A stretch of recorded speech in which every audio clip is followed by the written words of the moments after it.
Gente, abra sua Bíblia. Em Mateus capítulo 5, a partir do verso 17. Mateus capítulo 5, a partir do verso 17. Hoje eu não vou pregar tão em 3 pontos, mas eu vou tentar expor mais o texto sagrado. Então hoje é um desafio até maior, mas eu espero que nós venhamos a compreender isso. Você é bom com regras? Você é aquela pessoa certinha em regras, né? Tipo metódica, sabe? Não gosta de fazer nada que não esteja fora da sua lista. Não existem pessoas que são assim. Eu possivelmente quebraria a lista dessas pessoas. Não sou tão organizado assim. Mas o fato é que nós temos os 2 tipos de pessoas. As pessoas que vivem por regras, vivem pelo seu sistema e esperam que o seu sistema nunca falhe, porque o sistema produz segurança. E existem pessoas que não conseguem viver nas regras. É aquele tipo de pessoa que o horário é para acordar de 7h30, ela só acorda de 7h45. E a pessoa com regras acorda de 7h25. É impressionante. Mas a palavra de Deus também fala sobre uma regra, uma lei. E o texto que nós vamos ler vai falar sobre isso. Será que nós temos que obedecer à lei para sermos santos, ou a lei simplesmente ficou no passado e agora nós vemos além da lei? Afinal, nós somos salvos pela graça de Deus. Vamos entender isso hoje. Mateus 5, a partir do verso 17, nos diz o seguinte: Jesus fala o seguinte: não pensem que vim abolir a lei ou os profetas. Não vim abolir, mas cumprir. Digo-lhes a verdade: enquanto existirem céus e terra, de forma alguma desaparecerá da lei a menor letra ou o menor traço, até que tudo se cumpra. Todo aquele que desobedecer a um desses mandamentos, ainda que dos menores, e ensinar os outros a fazerem o mesmo, será chamado menor no reino dos céus. Mas todo aquele que praticar e ensinar estes mandamentos, será chamado grande no reino dos céus. Pois eu lhes digo que se a justiça de vocês não for muito superior à dos fariseus e mestres da lei, de modo nenhum vocês entrarão no reino dos céus. Obrigado, Jesus, pela tua palavra. Obrigado pelo que tu fazes por nós.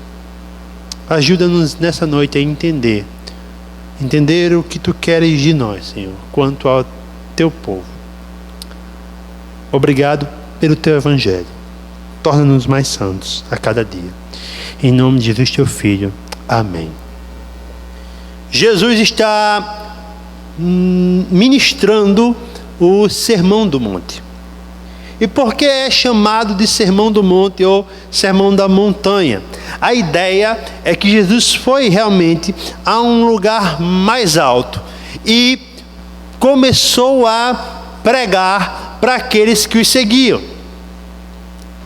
Alguns comentaristas vão dizer que esse sermão não aconteceu dessa forma, mas foi simplesmente alguns discursos separados de Cristo que foram juntos, foram ligados, e o autor Mateus escolheu trazê-los dessa maneira.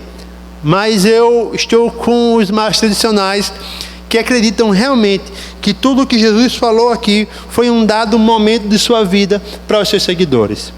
E o que Jesus está falando? Jesus está expressando o que ele espera dos seus seguidores. Jesus está dizendo que o cidadão do céu tem uma maneira de viver. Nós não podemos pensar, porque somos igreja, que tudo é à torta e à direita. Existe um padrão estabelecido por Deus para nós. Esse é o padrão da santidade. O que é interessante é que Jesus começa a falar das bênçãos que acompanhava aqueles que o seguiam. Então Jesus começa a dizer: bem-aventurados os pobres, porque dos tais é o reino dos céus. Bem-aventurados os misericordiosos, porque alcançarão misericórdia. Bem-aventurados os que têm fome e sede de justiça. Bem-aventurados os que choram, porque serão consolados. Eu quero tentar explicar para você essas duas bem-aventuranças. Primeiro, quando Jesus fala bem-aventurados os que choram, ele não está dizendo qualquer tipo de choro, porque senão todo mundo ia ser bem-aventurado. Todo mundo é que chora. Já dizia aquele cantor, né? Homem chora, né? Estou indo embora agora, porque homem chora. Homem não chora, né? Mas ele está chorando na música. Eu não entendo que contradição é essa. O que acontece? O que é esse choro? Esse choro é pelo pecado. Jesus está dizendo: bem-aventurado aqueles que choram, porque são pecadores. Bem-aventurado aqueles que choram porque não alcançam o padrão de Deus. Bem-aventurado aqueles que se acabam por dentro por não serem santo como deveriam ser. Então, chorar por não estar em conformidade com o padrão de Deus é uma bem-aventurança. O que é ter fome e sede de justiça? Nós temos, né, advogados aqui. Nós vamos montar um escritório depois, escritório live, entendeu? Só para assessoria jurídica, com esses meninos que estão se formando tudo em direito aqui nessa igreja. Não tem condição um negócio desse. Eu sei que médico e advogado eu sempre vou ter, graças a Deus. Então, o que acontece? Engenheiro também, né, Natália? O que acontece?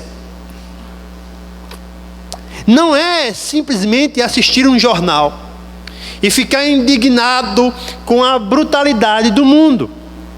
Afinal de contas, não precisa ser crente para ficar indignado com tudo que acontece. Porque o mundo já nos torna raivosos até demais. Você já percebeu? Até lei, e eu fiquei triste hoje, lei para tabelar valor de livro, gente. Depois, se você quiser saber, a gente conversa sobre isso. Mas é um absurdo. Então todo mundo está indignado. Nós vivemos em uma nação indignada por falta de justiça. Mas não é esse tipo de justiça. O que Jesus quer dizer é: bem-aventurado aqueles que têm fome e sede por santidade. Justiça do céu. Bem-aventurado aqueles que ficam famintos por obedecer a Deus. Então, os que choram porque são pecadores e carecem da graça. Os que têm fome de justiça são os que têm fome de santidade. Mas qual é o padrão, então, para eu ser consolado desse choro e ter minha justiça saciada, minha fome saciada? Muitos naquela época pensavam o seguinte: esse homem chamado Jesus está colocando a lei de Moisés por terra. Ele está deixando a lei de lado. E você tem que se lembrar que Jesus é judeu, e judeus obedeciam à lei. Então eles pensavam: poxa, como esse homem quer nos ensinar, ensinando coisas novas.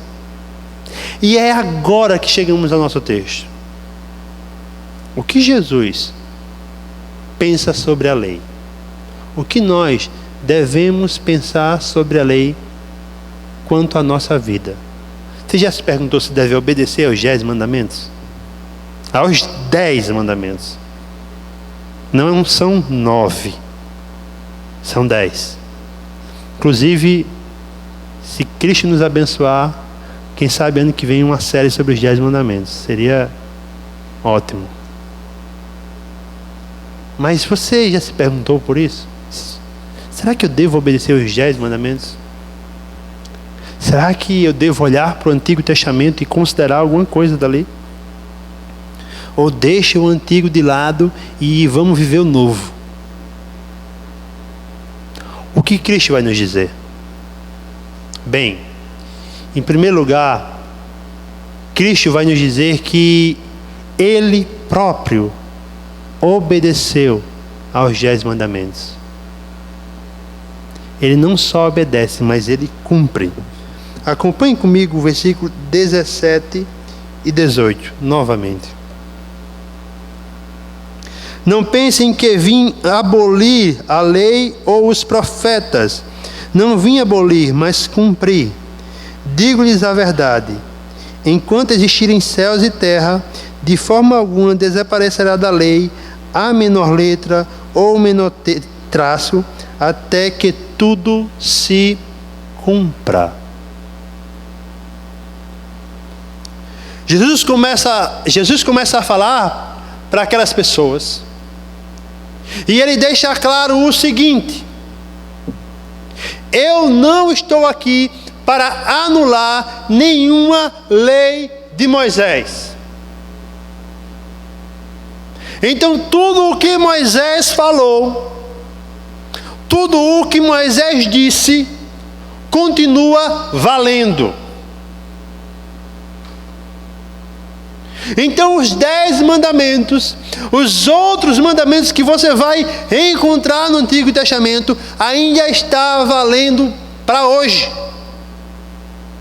E a pergunta é: Antônio, pelo amor de Deus, então aquele mandamento de deixar, você sabe que tem isso, deixar os homens deixarem a costeleta crescer, está valendo? Será que esses mandamentos ainda valem? Não. Quais os mandamentos nós devemos obedecer?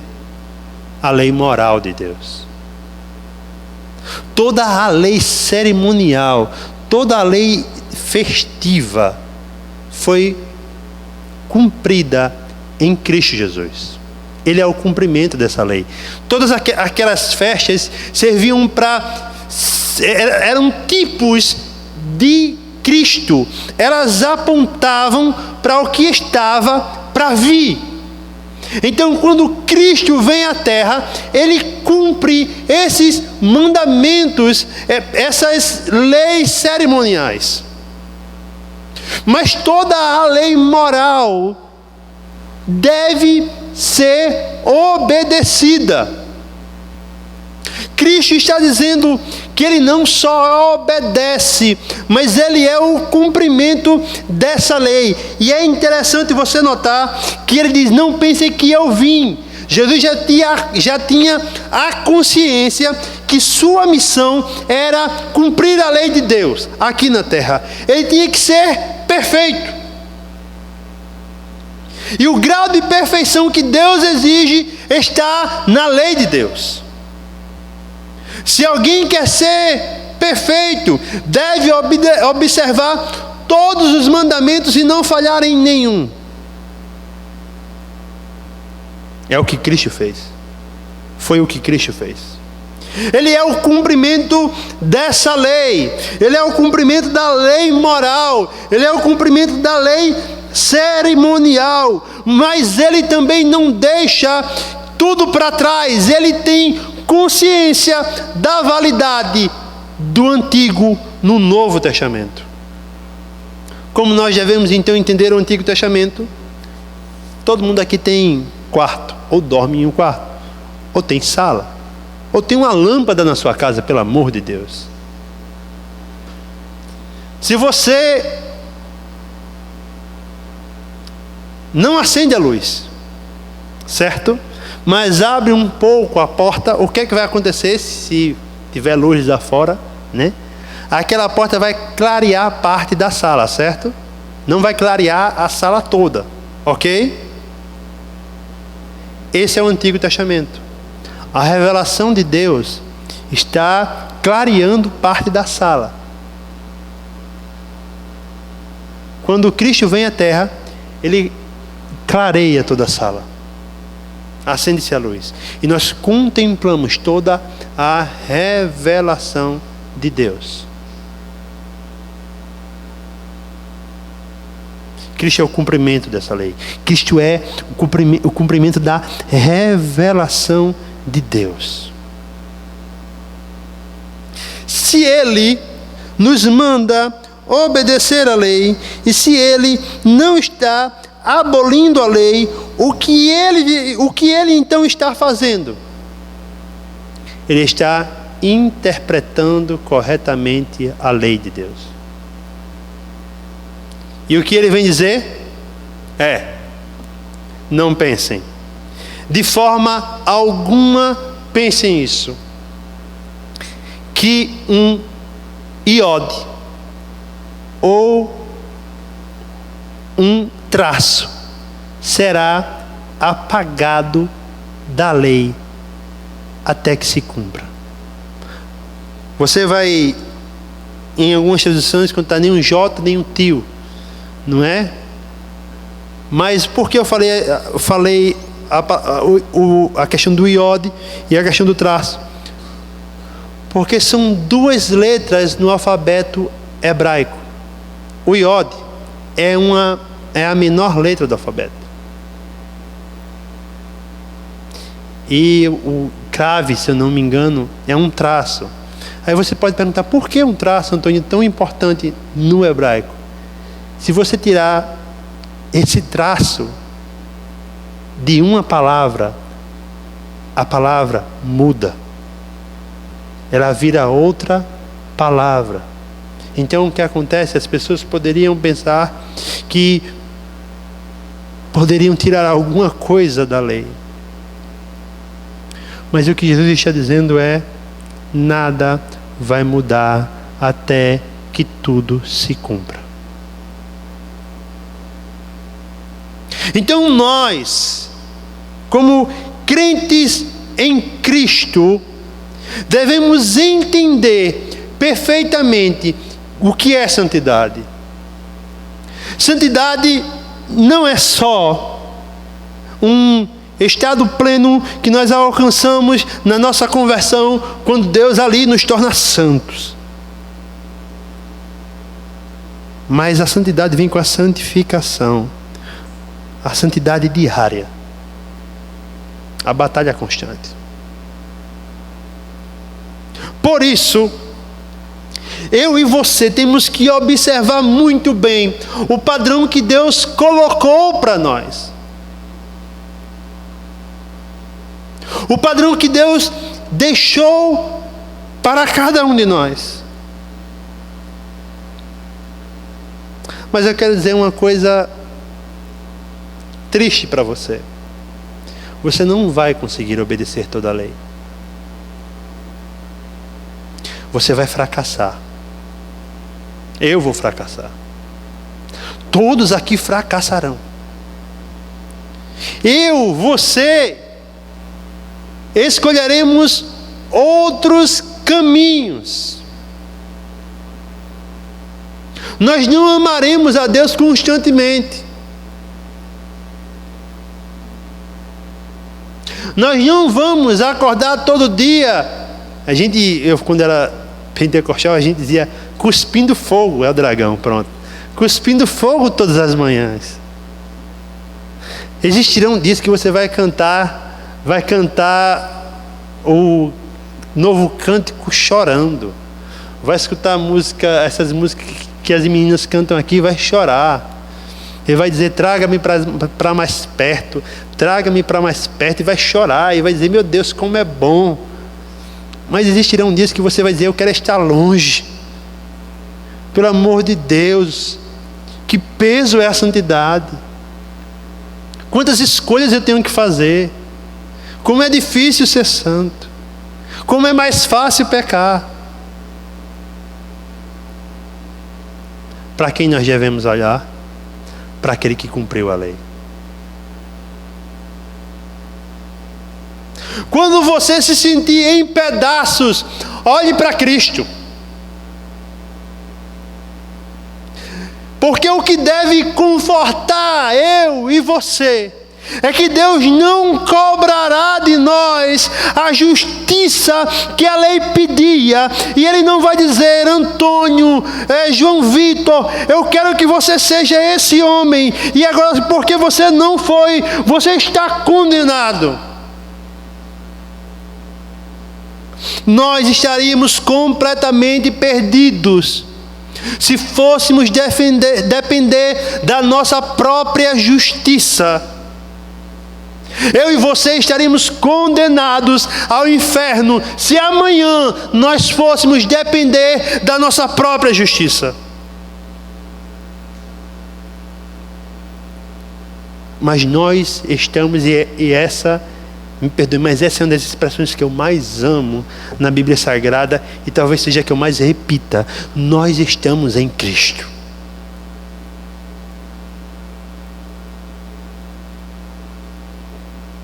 Então Deus, quando olha com todo o seu poder, com toda a sua soberania, com toda a sua majestade, quando Deus olha para nós,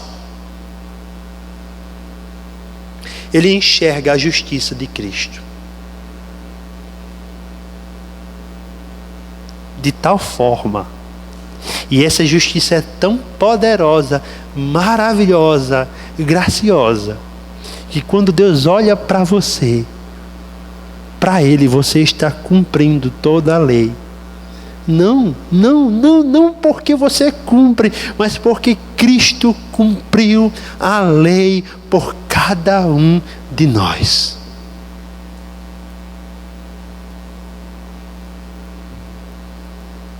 Isso nos traz uma verdade maravilhosa.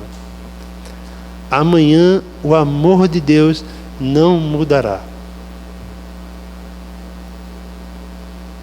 A justiça de Cristo nos traz uma verdade grandiosa. Amanhã o amor de Deus não mudará, mesmo que você converse o culto inteiro. Amanhã Cristo não mudará.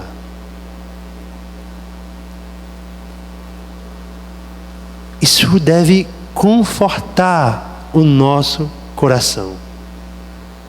Deve transmitir paz. Cristo cumpre a lei. E morre como um transgressor. Ele cumpre a lei e morre como um criminoso,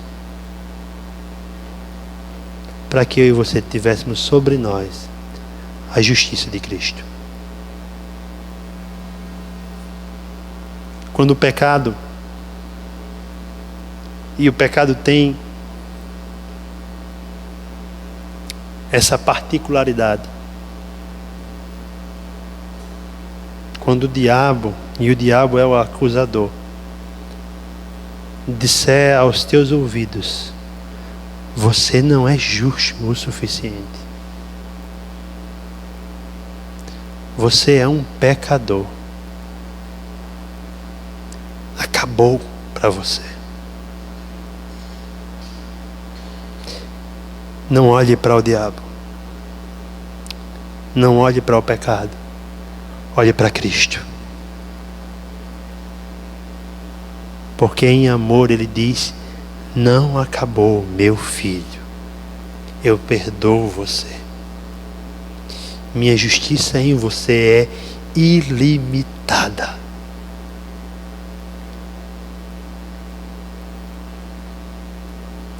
Não se conforte nas suas próprias capacidades. você vai se decepcionar. Conforte-se em Cristo. Em Cristo. Porque Ele foi até o fim. Por mim e por você. Pela igreja de Deus.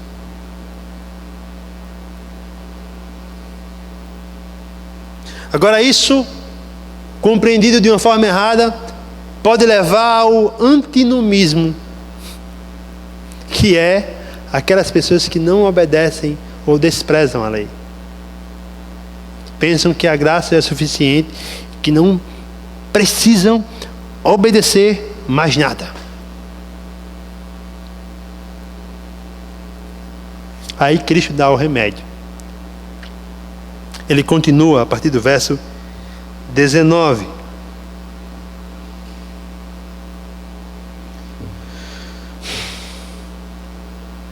Todo aquele que desobedecer a um desses mandamentos, ainda que um dos menores, e ensinar os outros a fazerem o mesmo, será chamado menor no reino dos céus. Mas todo aquele que praticar e ensinar estes mandamentos, será chamado grande no reino dos céus.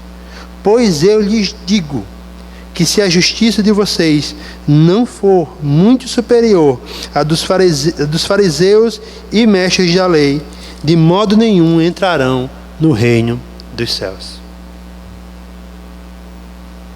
O que isso deve promover? Encare o que Cristo está dizendo. Deve existir um compromisso meu e seu de trilhar o caminho da obediência. E aí eu quero falar uma particularidade da santidade. Não sei se Pinho falou, mas eu creio que eu toquei um pouco nas outras duas pregações. A justificação é um estado maravilhoso. Ela não aumenta nem diminui. Isso eu já falei. A santidade não. Santificação não. Você tem que lutar todo dia. Porque você pode sim estar carecendo de santidade. Você pode ser a mesma pessoa, o mesmo crente, com os mesmos problemas para toda a vida.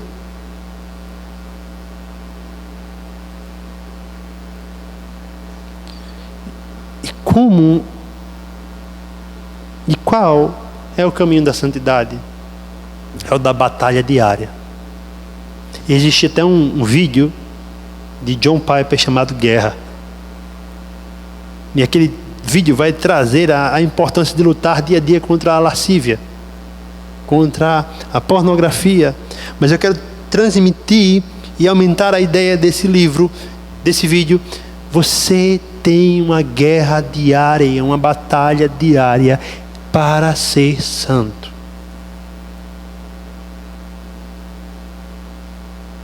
Se preocupe com os menores e com os maiores mandamentos.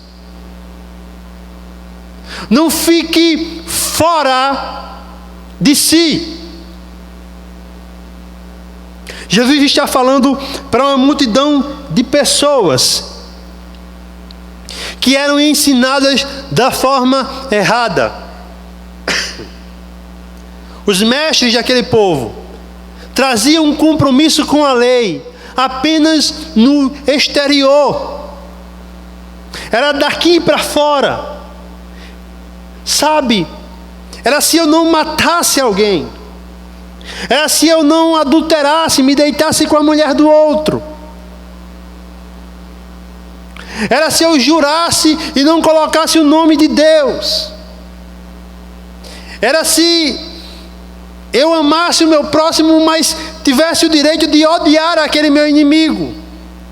Estava tudo bem, você estava cumprindo a lei, isso para eles. Mas o que Jesus faz, o que Jesus diz àquela multidão, não é assim.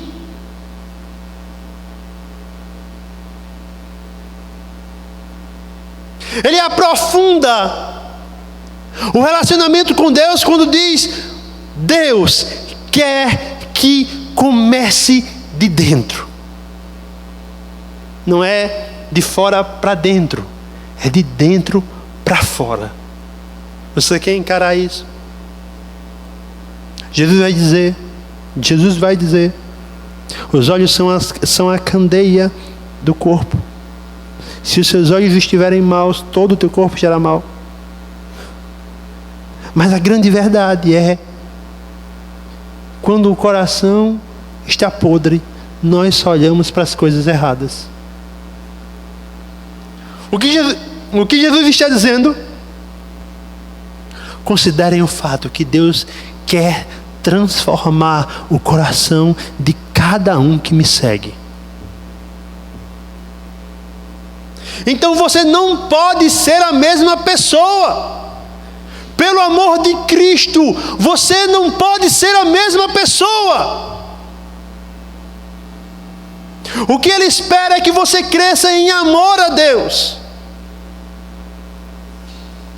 E não há como pensar nesse texto e não pensar em João capítulo 14, quando diz: aqueles que me amam obedecerão os meus mandamentos.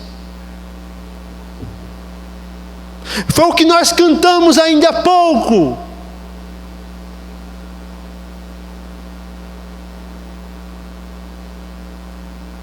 Como eu e você queremos nutrir amor por Deus, como eu e você queremos crescer em amor a Deus e nos tornarmos mais santos, se não deixamos a Bíblia invadir a nossa vida.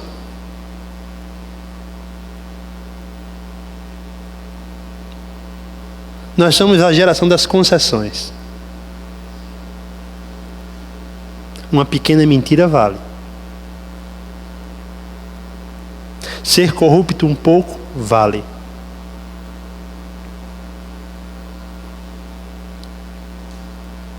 Ser preguiçoso vale. Antônio, eu só durmo 23 horas do dia, Antônio. O que é que tem de mais dormir, sei lá, de meia-noite até 11 da noite do outro dia? Do mesmo dia, né? Antônio, eu sou um ótimo filho, eu só não gosto de fazer as atribuições de casa quando minha mãe manda. Antônio, não é murmuração não, mas que celular horrível é esse que eu tenho? Não, era melhor que eu nem tivesse. Mas não é murmuração não, Senhor. Você vê como nós... E eu estou lendo um livro de Russell Shedd, e eu quero recomendar a você Pecados e Pecadinhos. Você vê como nós temos pecadinhos de estimação. O que Jesus está dizendo? Considerem todos os mandamentos, do menor ao maior.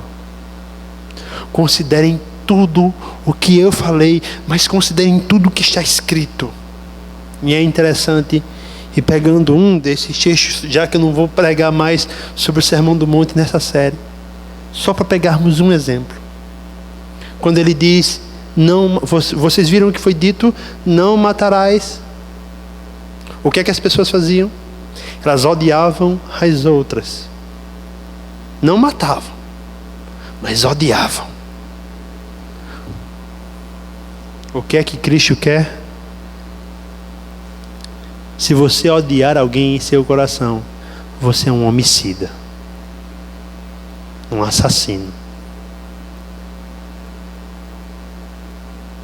Então não há espaço para isso na nossa vida.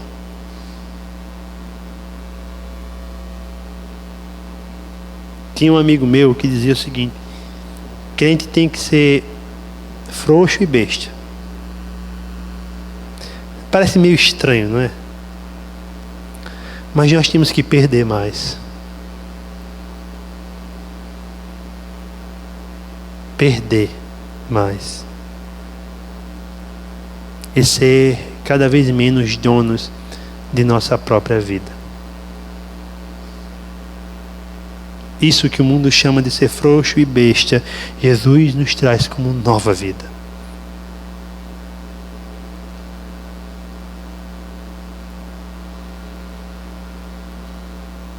E E aí, e no Sermão do Monte vai acontecer muito isso. Por vezes isso vai acontecer. Jesus vai dizer: olha, se a justiça de vocês não exceder a dos escribas, que eram os mestres da lei, que procuravam obedecer cada lei, ou os fariseus, que adicionaram à lei centenas de outros mandamentos. Para você ter uma ideia, um fariseu tinha a quantidade de passos a ser dada em um sábado. Se ele passasse dessa quantidade, ele tinha quebrado a lei. E o que é que Jesus está dizendo?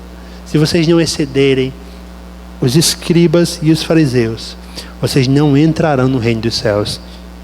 Antônio, eu tenho que contar meus passos agora.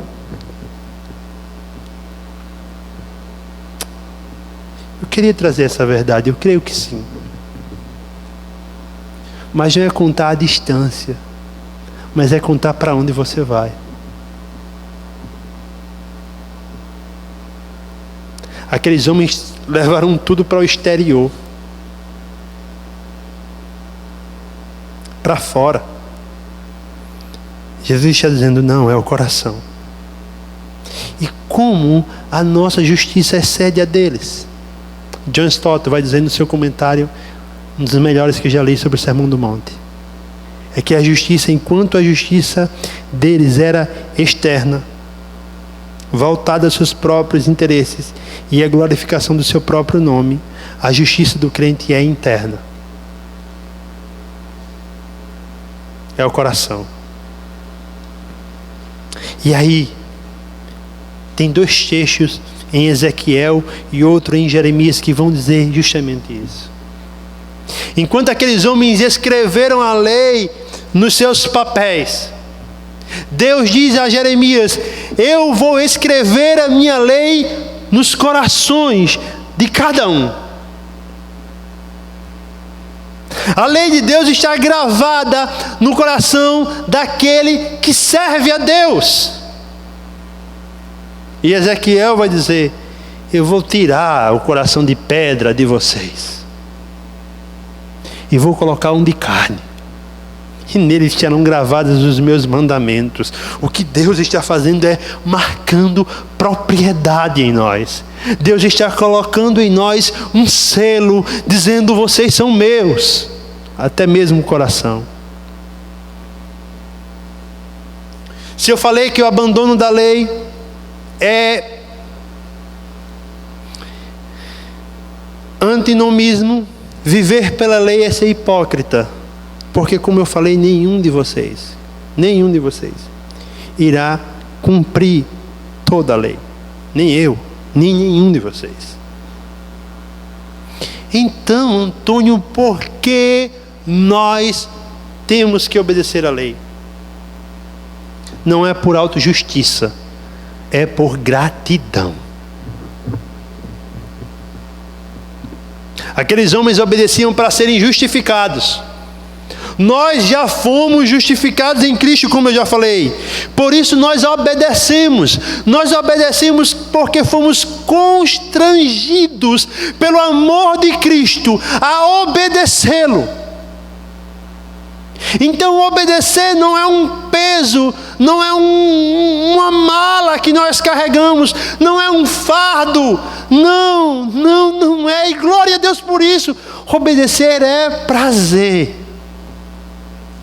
E aí, dando spoiler da próxima pregação, no Salmo 1 vai dizer: o seu prazer está na lei do Senhor, e na sua lei medita de dia e de noite.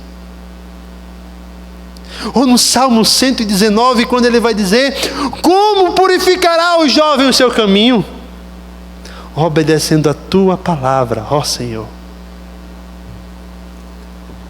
Você quer encontrar o maior prazer da sua vida? Você quer desfrutar da maior alegria da sua vida? Obedeça a Deus em amor. Obedeça a Ele por gratidão. Obedeça a Ele pelo que Ele já fez. Porque Ele Ele é maior do que qualquer um de nós.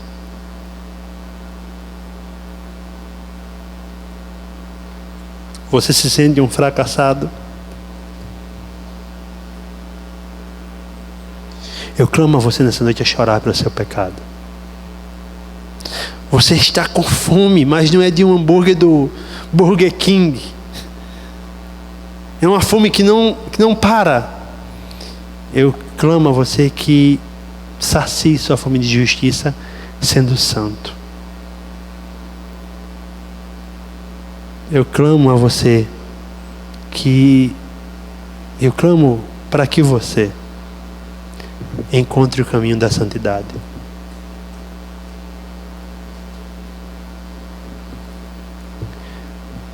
Eu me propus a ler livros sobre santidade até o fim dessa série. E eu estou lendo agora de J.I. Packer, que é a redescoberta da santidade. E no começo do livro, Packer traz um poema de Kipling, aquele que escreveu Mowgli, o Menino Lobo. E o poema diz o seguinte: ainda está lá o velho caminho. Árvores caíram, folhas esconderam, mas o caminho ainda está lá. O que eu quero dizer, queridos, o caminho para a santidade ainda está aqui. Talvez as árvores, as ocupações da sua vida enterraram esse caminho. Você encontra-se sentindo-se como um desobediente. Mas o caminho ainda está lá.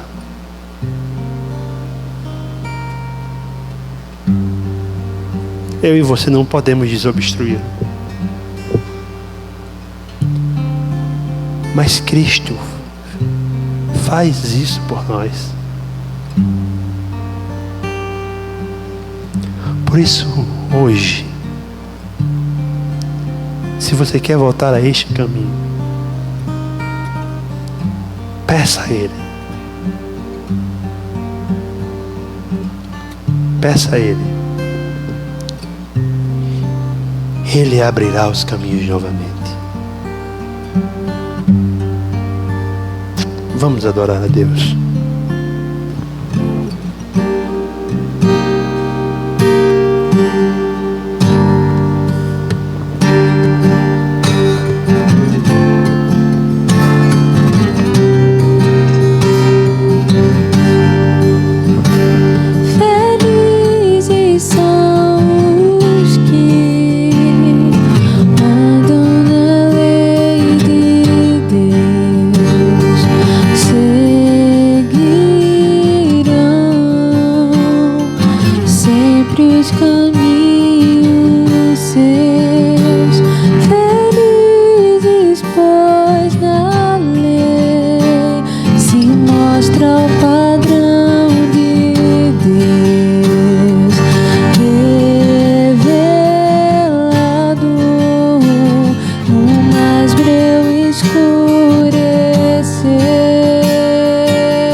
Andam na lei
Senhor, a tua palavra é lâmpada para os nossos pés.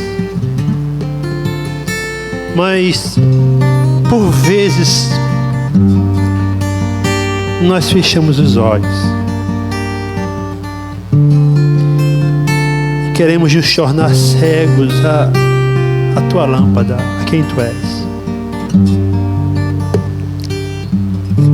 Por isso, Senhor, eu te peço, abra os olhos de teu povo. Abra os olhos de cada adolescente que está aqui, Senhor, para a maravilha e para a glória que é ser santo. Por favor, Pai, não torne essa série apenas mais uma série de mensagens, mas torne algo vivo em nós, o desejo por ser santo. Quanto àqueles que estão vacilando, Senhor, e se encontram sendo enganados pelo pecado, assim como tu fizeste comigo por vezes, eu te peço, faça também. Mostres que não é o fim, mas que há vida em ti. Dá-nos um final de noite na tua presença, para a glória do teu nome. Em nome de Jesus. Amém.